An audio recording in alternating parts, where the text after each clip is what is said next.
When you reach the age of 60, life begins to whisper truths that can feel both unsettling and eye-opening. For decades, you may have believed that no matter what happened, family and close friends would always stand by your side. You pictured your children stepping in when you faced financial trouble, your siblings supporting you through hard times, and your lifelong friends filling your days with warmth and company. But then, reality begins to shift. Your children grow busier, consumed by their own responsibilities and families. Your closest friends move away or pass on. Priorities change, and suddenly the support system you once thought was unshakable feels fragile. This realization can be shocking, even painful, but it is also the start of a new kind of freedom. Because when you see clearly that you cannot depend entirely on others, you discover the power of building something stronger, pillars of stability that no circumstance, no person, no change in the world can take away from you. This is not about abandoning family or love. It is about learning where real security lies. What if the foundation of your later years wasn't other people, but the systems you create for yourself? What if the strength you've been searching for has been within your reach all along? Stay with me, because by the end of this journey you will understand the 6 pillars that carry more weight than family itself, and once you see them clearly, you will never feel unprepared again. If you find value in what you hear today, please subscribe to this channel so we can continue bringing you powerful stories and insights to guide your life forward. Now, let me leave you with a question to reflect on. If you had to choose one source of security after 60, which would you trust more? A. Family and loved ones. B. The foundation you build for yourself? Comment A or B below. I'd love to see your answer. When the illusions of lifelong support begin to fade after 60, the first lesson becomes clear. You must build a foundation strong enough to carry yourself. The 2 most critical pillars are your financial stability and your physical health. Without them, even the most loving family cannot prevent you from feeling powerless. With them, you hold the keys to freedom, dignity, and peace of mind. Money itself is not the goal. It cannot buy happiness, but it can buy choices. It allows you to live with security instead of fear, to face life's surprises with preparation instead of panic. Many people enter later life assuming their children will step in if needed, but life rarely works that way. Richard, who spent decades giving generously to his children, believed they would rescue him when medical bills drained his savings. He was wrong. His children cared deeply, but were drowning in their own obligations. What Richard discovered too late is a truth many refuse to face. Expecting others to save you is not a plan, it is a risk. The only safety net that truly protects you is the one you weave yourself, budgeting wisely, saving steadily, avoiding unnecessary debt, and planning for emergencies. You don't need millions, but you do need stability. Financial independence means control, not luxury, security, not fear. It is the invisible shield that allows you to stand tall even when storms arrive. Yet money is meaningless if your body cannot carry you. The second pillar, physical health, is the foundation of every other freedom. Unlike money, it cannot be borrowed or replaced. Carl once lived with boundless energy, but after retirement he let go of his routines. He told himself he had earned rest, traded walks for long afternoons on the couch, ignored small warning signs. By 70, even simple tasks drained him, and his independence slipped away. His children visited, but they could not give him back his strength. The truth is harsh. No one can exercise for you. No one can eat nourishing foods in your place. No one can keep illness at bay except you. Good health is not built overnight, nor is it about perfection. It is shaped by small, consistent choices, moving your body daily, eating foods that fuel rather than harm, paying attention to checkups, and respecting your body's signals. Aches that linger, changes in stamina, loss of balance, these are not inconveniences to ignore, but warnings to act. Every step you take to protect your health now is a gift to your future self. Together, financial stability and physical health form the backbone of self-reliance. One protects your freedom to live without dependence, the other preserves your ability to enjoy that freedom. Without them, you risk becoming a burden even when your loved ones want to help. With them, you create a life of dignity, independence, and quiet strength. These first 2 pillars are not about luxury or perfection. They are about survival, choice, and respect for yourself. Life after 60 does not have to mean decline. It can mean clarity. It can mean finally taking control, preparing not with fear but with wisdom. When your finances are steady and your body is strong, you carry within yourself a promise. Whatever comes, you will not crumble. You will endure, not because others carry you, but because you have built pillars strong enough to stand on your own. After securing your finances and protecting your health, there remains another truth about life after 60 that many overlook until it begins to wound them quietly. It is the power of human connection. Loneliness is not just a feeling, it is a force that corrodes from within. Studies have shown again and again that isolation in later life is as damaging as smoking or obesity, cutting years from your life and draining the joy from the days you have left. Yet too often people enter their 60s believing that their family will be enough to keep them company. They assume their children will visit regularly, that conversations and laughter will fill their evenings. The reality, however, is often different. Children love deeply but are consumed by careers, raising children of their own, and the relentless pace of life. Their absence is not neglect, it is the natural flow of adulthood. And when you sit waiting for phone calls that do not come, you realize that relying on family as your only source of companionship can leave your soul malnourished. This is why building and maintaining a strong social circle is the third pillar of real support. Unlike money or health, which demand discipline and foresight, this pillar demands courage, the courage to reach out, to connect, and to open yourself to others. Margaret's story is a reflection of this truth. At 73, she found herself sitting alone in her home, her sons living hours away and visits growing rare. Her days grew heavy with silence. For years, she accepted it as her fate, believing that loneliness was simply part of aging. But one morning, tired of waiting for the phone to ring, she decided to take a different step. She joined a local community garden where strangers became partners in cultivating life. She rediscovered an old passion for singing and joined a choir. Week by week, her circle grew. Conversations filled her afternoons, laughter returned to her evenings, and with it came a new sense of purpose. Margaret realized that she did not have to wait for companionship, she could create it. The beauty of this pillar is that it is not limited to lifelong friendships. Connection can be found in many forms: a neighbor you greet every morning, a club where you share a hobby, a volunteer group where you serve together, or even an online community where you exchange stories and experiences. Each tie, no matter how small, weaves into a fabric of belonging that protects against the chill of isolation.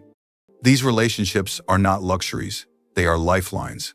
They remind you that you are seen, that your voice matters, that your presence brings value to others. Loneliness whispers lies. It tells you that no one has time, that you are forgotten, that your life is shrinking into invisibility. But connection speaks truth.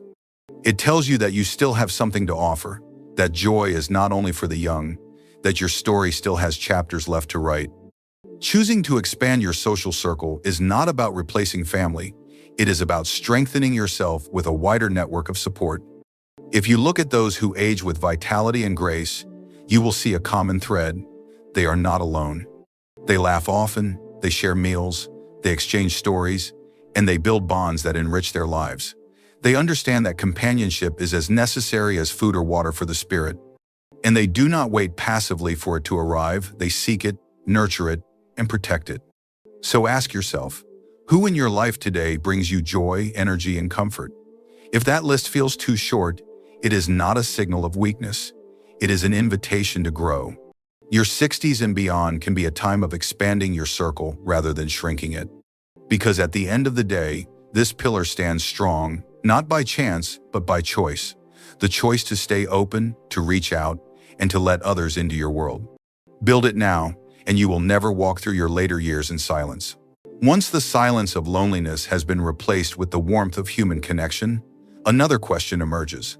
What is it that makes you rise each morning with energy, instead of drifting through your days as if you are only waiting for time to pass? Companionship can soothe the heart, but it is purpose that fuels the soul. After 60, many of the roles that once defined your life begin to fade away. Careers wind down, children no longer need your daily guidance, and responsibilities that once filled your hours slowly slip out of your hands. Without something to replace them, a dangerous emptiness can creep in. You may find yourself wondering, what am I here for now? That feeling of being invisible, of no longer being needed, is one of the greatest threats to the spirit. And yet, purpose is not something that disappears with age, it is something that transforms. Consider George, a 70-year-old retired engineer who had dreamed of resting after decades of hard work. For the first few months he enjoyed the quiet, but soon the silence turned into restlessness. His days blended into one another, and despite the calls and occasional visits from family, he felt an ache that nothing seemed to cure. One day he decided to volunteer at a local school, teaching children the basics of building and problem solving. What started as a small commitment became the fire that reignited his life. His mornings once again had meaning, and every evening he returned home with stories, laughter, and a sense of contribution. George discovered that purpose does not have to come from a career. It can come from sharing, creating, or simply being useful in ways that uplift others. Purpose is not about grand achievements. It can be found in tending a garden, in writing your thoughts each morning, in mentoring younger generations, or in learning a new skill you never had time for before. The key is engagement, the act of doing something that gives your life direction. With purpose, you are not simply existing, you are still living, still evolving, still writing your own story. And when you hold on to purpose, age becomes less of a weight and more of a lens, sharpening the clarity of what matters most. Yet even with purpose, life will test you. The years after 60 are not free from hardship. Friends will pass away, health will falter, and grief will knock on your door. This is where the fifth pillar, emotional resilience, reveals its importance. Emotional resilience is not the absence of pain, but the strength to carry it without letting it break you. Helen's story is a powerful reminder. After losing her husband of 40 years, she felt as though the ground beneath her had vanished. For a time she leaned heavily on her children, but she realized they could not fill the void. They had their own lives, and though they loved her deeply, their presence could not erase her grief. Instead of letting sorrow consume her, Helen began to write in a journal each day. She joined a support group of widows who understood her pain. She practiced gratitude for the memories she had shared. Slowly she discovered something profound. Healing did not come from someone else fixing her sadness, but from her own capacity to process and grow through it. Resilience is not pretending everything is fine, nor is it burying emotions. It is about acknowledging the storm, but refusing to let it drown you. It is the practice of finding peace within, even when life offers chaos outside. This strength can be nurtured through reflection, through spiritual practices, through therapy, or simply through the habit of pausing before reacting. When you cultivate resilience, you no longer feel like a fragile being waiting for others to carry you. Instead, you discover that you carry within yourself a reservoir of strength that no loss can fully take away. Together, purpose and resilience form a kind of inner architecture. Purpose gives you a reason to move forward, and resilience gives you the power to withstand whatever might block your path. When these two forces live within you, you not only survive the later years, you thrive in them. Because in truth, the greatest support you can ever have does not come from another's hand, but from the fire inside you that refuses to go out, no matter how strong the winds of life may blow. When purpose reignites your mornings and resilience steadies you in times of loss, there still remains one final truth that decides whether you continue to grow or slowly wither: your ability to adapt. Life after 60 is not static. It is a river that keeps moving, whether you are ready for it or not. The world changes in ways both subtle and overwhelming. Friends move away. Familiar routines are disrupted. Technology reshapes communication, and the body itself begins to demand new adjustments. Those who cling too tightly to what was often feel left behind, trapped in a world that no longer looks like the one they knew. But those who embrace change with curiosity discover that aging is not an ending. It is simply another beginning. Frank's story illustrates this perfectly. At 78, he had watched many of his closest friends pass away or move to different parts of the country. For a time, he believed loneliness was inevitable, that the shrinking of his circle meant his world had closed. But instead of resigning himself, he made a choice. He bought a modest tablet, learned how to use video calls, and reconnected with family members he hadn't spoken to in years. He joined an online discussion group about history where strangers from across the world became companions in conversation. Frank realized that even though his old life had changed, he still had the power to shape a new one. By adapting, he discovered connection, purpose, and joy in unexpected places. Adaptability is not about erasing the past or pretending change does not hurt. It is about allowing yourself to evolve instead of hardening against the inevitable. Life may take away familiar roles, routines, or relationships, but it always offers something else in their place if you are willing to look for it. The garden you once tended may become too much to manage, but perhaps a windowsill of herbs brings the same satisfaction. Long walks may be replaced with gentle stretching, yet the commitment to movement keeps your spirit alive. Letters may no longer arrive in the mail, but a video call can bring your loved ones' voices and faces into your living room in an instant. The danger of refusing to adapt is not just stagnation, it is despair. When you insist that the only good days are behind you, you close the door on the good days still waiting ahead. Adaptability, on the other hand, invites possibility. It reminds you that your story is still unfolding, that each stage of life has lessons, joys, and connections to offer.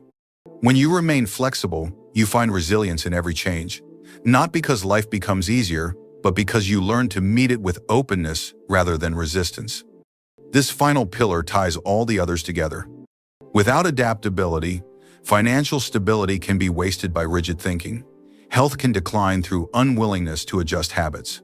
Social circles can shrink because of fear of trying something new. Purpose can fade if you refuse to let it evolve. And resilience can weaken under the weight of change you refuse to accept.